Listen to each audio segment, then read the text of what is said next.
سر یہ بتائیے گا کہ اب وزیراعظم عمران خان نے اعلان کیا ہے کہ میں ایوان سے اعتماد کا ووٹ لوں گا.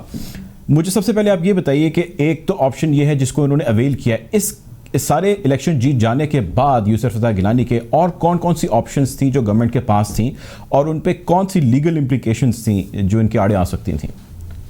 گورنمنٹ کے پاس اب آپشن رہ کیا گئی ہے؟ خود ریئلائزیشن ہے that they have lost the confidence of the people. House کا کانفیڈنس تو لینا اپنی جگہ پہ ہے، بٹ کون سی مورل اتھارٹی رہے گی؟ دیکھیے، ہی از دی کیپٹن آف دا شپ. یہ وزیر اعظم ہیں اپنی پارٹی کے ہیڈ، انہوں نے اپنا بہترین مہرہ اس گیم آف پالیٹکس میں اتارا. خود بیٹھے اور خود بیٹھ کے انہوں نے ان کی کیمپین چلائی. تمام منسٹرز کو کہا گیا کہ یہ کیمپین چلانی آتی. کون سے وسائل ہیں جو انہوں نے لی؟ 10 کروڑ روپے کی بات، 50 کروڑ روپے کی بات، اور اس کی بازگشت آپ نے پھر سپریم کورٹ میں بھی سنی، اور وہاں پہ بھی ان کو کھسیانی سی ایک بات کر کے یہ کہنا پڑا کہ جی وہ اعلان تھا، ہم پیسے نہیں دے رہے. لیکن جو شواہد ہیں وہ تو یہی ہیں کہ بہت سارے لوگوں کو پیسے دیے گئے فار دس پرپز. اس کے باوجود اگر یہ ہوا ہے کہ پی ٹی آئی والے اپنا ہاؤس ان آرڈر نہیں کر سکے اور الیکشن ہار گئے ہیں، تو they have lost moral authority, they have lost the confidence of the people. اب آپشن کیا ہے؟ اسمبلی کو ڈیزالو کریں اور الیکشن کروا دیں. اب تو یہ ہے. ٹھیک ہے. اچھا، یہ تو ہو گئی نا سر پاپولر ہیں. اب دیکھیے نا کہ لوکل گورنمنٹ کے الیکشن کیوں نہیں کراتے؟ کیونکہ ان کو پتا ہے، خوف نہیں ہے، پتا ہے کہ یہ نہیں الیکشن جیت سکتے. یہ کانفیڈنس یہ جو ہے، اگر اسمبلی کو ڈیزالو کرتے ول ناٹ ایون، ان کے تو ضمانتیں ضبط ہو جائیں گی. اور میرا خیال ہے کہ that he should resign and go home. ٹھیک ہے. اچھا سر، یہ بتائیں، اب جس طرح وہ کہہ رہے ہیں کہ جی ہم اعتماد کا ووٹ لیں گے ہاؤس سے، مجھے دونوں صورتوں میں بتائیے گا. اگر وہ اعتماد کا ووٹ لیتے ہیں تو کس طرح یہ ہاؤس چلے گا اور کس طرح یہ جو سینٹ ہے یہ چلے گا اپر ہاؤس؟ اور یہ بتائیے گا کہ اگر ان کے حق میں نہیں آتا اعتماد، وہاں پہ بھی ان کو جو ہے وہ اسی قسم کا سامنا ہوتا ہے، تو تب کون سی جو ہے وہ چیزیں حرکت میں آئیں گی قانونی طور پر؟ ہاں، وہ یوں ہوگا کہ دین نمبر 1 سینٹ کے اوپر کوئی امپیکٹ نہیں ہوا ہے اس کا. ٹھیک. Senate is a house which remains intact, اور وہ فیڈریشن کو ریپرزینٹ کرتا ہے. یعنی کہ نیشنل اسمبلی فیڈریشن کو نہیں کرتی، لیکن وہاں پہ چونکہ چاروں صوبوں کو ایک ہی جتنی ساری ریپرزینٹیشن ہے، تو اس لیے، اور اس کو ایک پرماننس دی گئی، اس کو ڈیزالو بھی نہیں کیا جا سکتا. Now, if he loses the vote of confidence, then the House will elect another leader of the House. Shah Mahmood Qureshi صاحب I'm sure بیٹھے ہوئے ہیں، باقی لوگ بیٹھے ہوئے ہیں اس سارے کام کو آگے لے کے چلنے کے لیے. Because پی ٹی آئی نہیں چاہے گی کہ کسی صورت بھی گورنمنٹ جو ہے اس کے ان کے ہاتھ سے نکل جائے، کیونکہ ان کے پاس پھر اگلے 2 الیکشنز تو کم از کم ریٹرن کرنے کے لیے نہیں ہوں گے. جب نیا leader of the house elect ہوگا تو ظاہر ہے یہ سارے معاملات جو ہیں یہ بہت سارے تواتر میں چلے جائیں گے. ایز اٹ از اس ملک کو آپ نے پچھلے 4 مہینے میں ایسی ہجانی کیفیت میں ڈالا ہوا ہے کہ اللہ مان الحفیظ. آپ ایک مہینے میں 4 دفعہ بجلی، پانی، گیس اور پیٹرول کے بم چلاتے ہیں. This is what is going on. ٹھیک ہے. The house is certainly not in order, not happy. اب یہ بتائیں سر، تھوڑا سا آگے بڑھتے ہیں، اس ڈیبیٹ کو لے کے چلتے ہیں.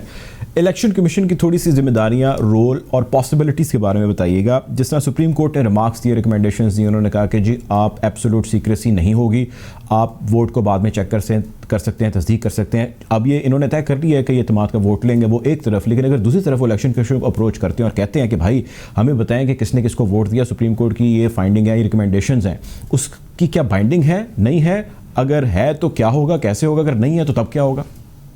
اب اس کے لیے بہت ضروری ہے کہ ہم سپریم کورٹ کی آرڈر کو, وہ اوپینین کو پڑھ لیں. یہ سب پروپیگنڈا ہے کہ سپریم کورٹ نے کہا ہے کہ آپ ووٹر کی آئیڈینٹی چیک کر سکتے ہیں.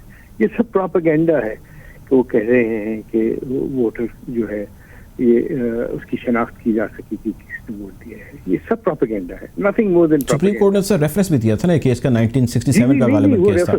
Let's read that. وہ 67 کا جو ججمنٹ ہے وہ یہ کہتا ہے کہ اگر کسی کی کوئی ڈسیبلٹی ہے, اور مثال وہ دیتے ہیں ایک نابینا شخص کی جس نے ووٹ دینا ہے, اس کے ساتھ جب کوئی اس کو امداد دیتا ہے, اس کی مدد کرتا ہے اور اس کو پولنگ بوتھ پہ لے کے جاتا ہے اور اس کو بتاتا ہے کہ بھائی آپ کے کینڈیڈیٹ کا یہ والا کھانا ہے, اس کا انگلی وہاں پہ رکھتا ہے اور وہاں پہ مور لگواتا ہے, تو دیکھیے ووٹ کی سیکریسی تو کمپرومائز ہو گئی نا, ہے نا.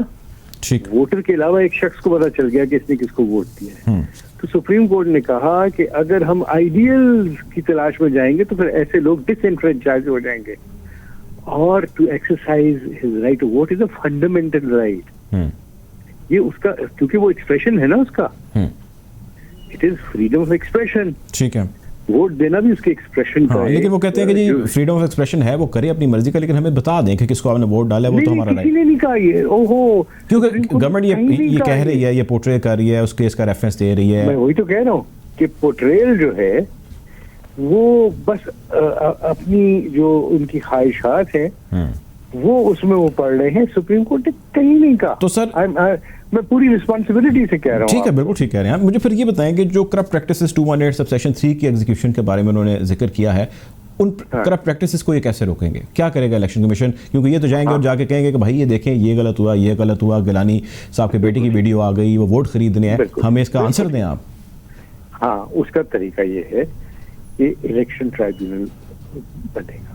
ٹھیک, الیکشن ٹرائبیونل جو ہے وہ اس کے اندر اپنی شواہد پیش کریں. پہلے تو الیکشن پٹیشن ڈرافٹ کریں گے, اس میں اس کو ڈالیں گے, اپنے ایویڈنس لے کے آئیں گے, اس کو ڈے ٹو ڈے چلائیں, کیونکہ اس ملک کو آپ اس طرح ہیجان میں نہیں رکھ سکتے. اس کو ڈے ٹو ڈے چلائیں اور اپنے شواہد پیش کر دیں. سب سے پہلے تو میرا خیال ہے کہ الیکشن کمیشن جو ہے وہ بلائے نا وزیر اعظم کو. کیوں نہیں بلاتے وزیر اعظم کو جو کہتا ہے کہ 60 کروڑ روپے 70 کروڑ روپے لوگ لے کے بیٹھے ہوئے؟ بلائے, اسے کہیں آئیڈینٹیفائی کرو, اور اگر تم آئیڈینٹیفائی نہیں کرتے ہو تو تم مرتکب ہو کوئی چیز چھپانے کے, ایویڈنس چھپانے کے. جو ان کے وزراء کہہ رہے ہیں کہ لوگ بوریاں بھر کے بیٹھے ہوئے ہیں اور دبئی میں لوگ انتظار چیزوں کا, why don't they come and give the names? کیا چیز چھپا رہے ہیں؟ صرف اور صرف یہ ریٹورک ہے. لیکن چلیں سر, وہ ریٹورک آپ بالکل درست فرما رہے ہیں, لیکن جو ایک ویڈیو آ گئی جس کے اندر ایک پارشل کنفیشن آ گیا ہے علی حیدر گیلانی کا, یہ کتنا ہینیس کرائم ہے اور یہ کتنے گلے پڑ سکتا ہے گیلانی صاحب کے, اگر پڑ سکتا ہے؟ اگر پڑ سکتا ہے تو نمبر 1 پہلے تو یہ ثابت کرنا پڑے گا کہ یہ ویڈیو واقعی ہے, ایگزسٹ کرتا ہے, یا اس کو فیبریکیٹ کیا گیا ہے, ڈاکٹر کیا گیا. آپ کو پتا نہیں کیا کیا کچھ ہوتا ہے. نمبر 2, کیا اس ویڈیو کے اندر جو صاحب ہیں یہ واقعی ان کے بیٹے ہیں, اور اگر یہ ان کے بیٹے ہیں تو اس کا متن کیا ہے, ساری بات ہے کیا, and has it materially affected the election? یہ سارے سوال ہوں گے. اور یاد رکھیے کہ بات کرنا بڑا آسان ہے, اس کو پروو کرنا جو ہے قانون کے مطابق اس سے کوئی چیز حاصل ہو سکتی ہے. اگر آپ صرف پروپیگنڈا کرتے رہیں گے تو پھر وہ آپ سیلف سرونگ پروپیگنڈا ہے, لوگوں کو آپ مس لیڈ کرتے ہیں. لوگوں کو مس لیڈ کرنا بند کر دینا چاہیے, چاہے کوئی بھی ہو, چاہے ایک سائڈ ہے چاہے دوسری سائڈ ہے. یہ وقت ہے ہمیں اپنے آپ کو کنسالیڈیٹ کرنے کا.